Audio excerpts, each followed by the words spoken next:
Today I'm fielding questions some of you have been asking about building strength and conditioning, particularly through calisthenics, as it applies towards martial arts, MMA, Taekwondo, boxing, full contact, underground, Yahtzee, whatever you're involved in. What kind of routine should you be following? Well, here's the thing, and this is not just about martial arts, but sports in general, is that strength and conditioning are kind of like ingredients that you bake into a cake. You go into the grocery store, you don't say, okay, where are your cake-specific eggs? It's a basic, simple ingredient that you can use in a specific way to get a specific result. And that's kind of the way that almost all strength and conditioning really needs to work. We don't need to have fancy functional training exercise. This became very popular in the 90s when people were attaching like golf clubs to cable machines and mimicking golf movements and stuff. Basic strength and conditioning is going to more than cover everything you need.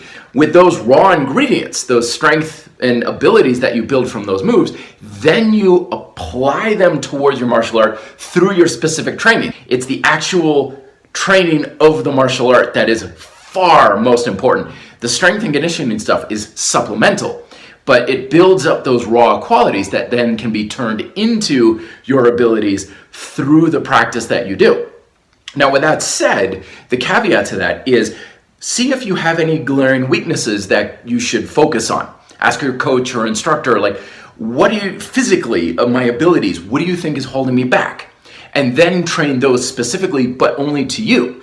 So if your endurance is lacking, if you're winded like crazy and you can't keep your hands up at the end of a round, then practice your stamina, drill your stamina, circuit training, or just get into a drill where you're just free sparring one person right after the other, very little rest. Or if your grip is your weak link, you just can't seem to hold on at the end of a match, then towel hangs. Practice things that challenge grip. Remember the SAID principle. I talk about it in my book, Specific Adaptation to Imposed Demand. Simply put, you gain what you challenge. If you need stronger legs, practice things that challenge your leg strength.